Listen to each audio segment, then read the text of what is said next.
الله عليه وسلم المؤمن مرآة المؤمن والمؤمن أخو المؤمن يكف عنه ضيعته ويحوطه بأمرائه رواہ ابو داود والترمذی۔ حضرت ابو ہریرہ رضی اللہ عنہ سے روایت ہے کہ رحمت عالم صلی اللہ علیہ وآلہ وسلم نے ارشاد فرمایا کہ ایک مومن دوسرے مومن کا آئینہ ہے اور ایک مومن دوسرے مومن کا بھائی ہے، اس کے نقصان کو اس سے دور کرتا ہے اور اس کے پیچھے اس کی پاسبانی اور نگرانی کرتا ہے۔ آج آپ اکثر لوگوں کی زبانی یہ بات سنتے ہوں گے کہ معاشرے میں بڑا بگاڑ آ گیا، حالات بہت خراب ہو گئے۔ اکثر یہ بات سننے کو ملتی ہے، ہم خود بھی کرتے ہیں، لیکن اس کے اسباب کیا ہیں اور اس کا حل کیا ہے، اس پر غور کرنے کی ضرورت ہے۔ تو قرآن و حدیث کے مطالعے سے اس کے 4 اسباب معلوم ہوتے ہیں۔ پہلا سبب یہ ہے خوف خدا کا نہ ہونا، اصلاح معاشرہ کے نہ ہونے کا بڑا سبب، معاشرے کے فساد کا بڑا سبب خوف خدا کا نہ ہونا۔ دوسرا سبب فکر عقبہ کا نہ ہونا، آخرت کی فکر کا نہ ہونا۔ اور تیسرا سبب پیغمبر کے زمانے سے دوری کا ہونا، جتنا پیغمبر کے زمانے سے قرب ہوتا ہے اتنا معاشرے کے اندر اچھائی اور صلاح کا پہلو نظر آتا ہے، اور جتنے ہم پیغمبر کے زمانے سے دور ہوتے جاتے ہیں اتنے ہی بگاڑ زیادہ آتا جاتا ہے۔ اور چوتھی وجہ قرب قیامت۔ یہ 4 اسباب عموماً معاشرے کی خرابی کے نظر آتے ہیں۔ اس حدیث شریف کے اندر اس کا علاج ذکر کیا گیا ہے، یا اس سے بچنے اور معاشرے کی اصلاح کے لیے ایک صورت ذکر کی گئی اور اس کو ایک مثال سے سمجھایا۔ مثال یہ تھی کہ مومن مومن کے لیے آئینے کی طرح ہوتا ہے۔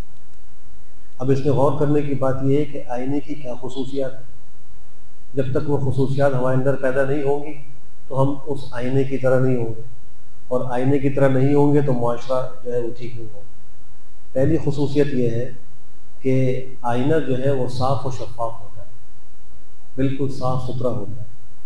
مومن کو بھی اپنا دل بالکل آئینے کی طرح صاف و شفاف رکھنا چاہیے۔ اگر دل کے اندر کینہ ہو، حسد ہو، کدورتیں ہوں، عداوتیں ہوں، بغض ہو، تکبر ہو، تو یہ سب وہ چیزیں ہیں جو انسان کے معاشرے کو بگاڑتے ہیں، فساد پیدا کرتے ہیں، خرابیاں پیدا کرتے ہیں۔ حدیث شریف میں آتا ہے کہ ایک دفعہ آپ مجلس میں بیٹھے ہوئے تھے تو آپ نے فرمایا کہ اب جو شخص میری مجلس میں آئے گا وہ جنتی ہے۔ صحابہ کو انتظار ہوا کہ دیکھیں کون ہے، دیکھا ایک صحابی آ رہے ہیں۔ ایک روایت میں حضرت سعد بن ابی وقاص سے الٹے ہاتھ میں چپل پکڑے ہوئے تھے، وضو کا پانی ٹپک رہا تھا، اندر تشریف لا گئے۔ اس مجلس میں حضرت عبداللہ ابن عمر ابن العاص بھی موجود تھے۔ جب انہوں نے پیغمبر کی زبانی حضرت سعد کے لیے جنت کی بشارت سنی تو دل میں ایک جستجو پیدا ہوئی کہ ان کے اعمال کا جائزہ لوں اور ان کی زندگی کا مطالعہ کروں، کیا ایسی خوبی پائی جاتی ہے کہ پیغمبر نے ان کی زندگی میں اپنی زبان مبارک سے ان کے لیے بشارت دے دی جنت۔ تو وہ مجلس کے بعد باہر نکلے اور کہا کہ آپ کے ساتھ کچھ وقت گزارنا چاہتا ہوں، آپ کا مہمان بننا چاہتا ہوں۔ ٹھیک ہے، لے کے چلے۔ 3 دن ان کے پاس رہے، اور وہ کہتے ہیں کہ رات کو میں یہ ظاہر کرتا کہ میں لیٹ کر سو گیا ہوں، لیکن میں جاگتا رہتا اور میں ان کے اعمال کو دیکھتا کہ وہ کیا کرتے ہیں۔ تو مجھے کوئی خاص عمل نظر نہیں آیا، البتہ رات کو جب کبھی آنکھ کھلتی، کروٹ بدلتے تو وہ اللہ اکبر کہتے، ذکر کرتے، کوئی دعائیں کرتے، پھر کروٹ لے کے سو جاتے اور صبح فجر کی نماز کے لیے بیدار ہو جائے۔ جب 3 دن پورے ہو گئے تو میں نے ان سے یہ بات عرض کی کہ اصل آپ کے پاس رہنے کا مقصد یہ تھا کہ پیغمبر کی زبانی میں نے آپ کے لیے جنت کی بشارت سنی تو میں آپ کا خاص عمل دیکھنے کے لیے آیا تھا، مجھے کوئی خاص عمل نظر نہیں آیا۔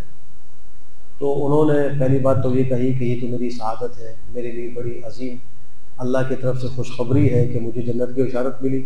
دوسری بات یہ ہے کہ میں اپنے دل کو بالکل صاف رکھتا ہوں، دل میں کوئی کینہ، بغض، عناد، حسد نہیں رکھتا۔ شاید یہی وجہ تھی کہ ان کو جنت کی بشارت ملی۔ دوسری خصوصیت آئینے کی یہ ہے کہ انسان کے چہرے پہ کوئی عیب ہو تو وہ فوراً بتلا دیتا ہے، اور بتلاتا بھی اس طرح ہے کہ کسی اور کو نہیں بتلاتا، صرف اسی دیکھنے والے کو بتلاتا۔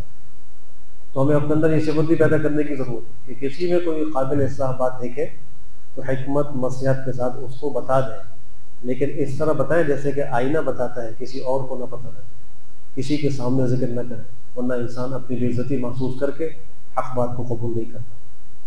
تیسری خصوصیت اس کی یہ ہے کہ جب تک وہ عیب دور نہ ہو آئینہ وہ عیب دکھاتا رہتا ہے، جب بھی آئینے کے سامنے آئیں گے تو جو خرابی ہے چہرے کی یا جو بھی اس میں عکس نظر آ رہا ہے، جب تک وہ صاف نہیں کر لیں گے وہ اس کو غلط ہی دکھائے، اس کی طرف مطلع کرتا رہے۔ تو مومن کا بھی کام یہ ہے کہ جب بھی کوئی بات خاتم اصلاح دیکھے تو بار بار حکمت کے ساتھ اس کو سمجھاتا رہے، بتاتا رہے، اس کی دعائیں بھی کرتا رہے، تو اللہ کی ذات سے امید یہ ہے کہ اس کی بھی اصلاح ہو جائے گی، اور جب افراد کی اصلاح ہوگی تو افراد ہی کے ملنے سے معاشرہ بنتا ہے، معاشرے کی بھی اصلاح ہوگی۔ اللہ ہم سب کو بہتر عمل کی توفیق نصیب فرمائے۔ الحمدللہ۔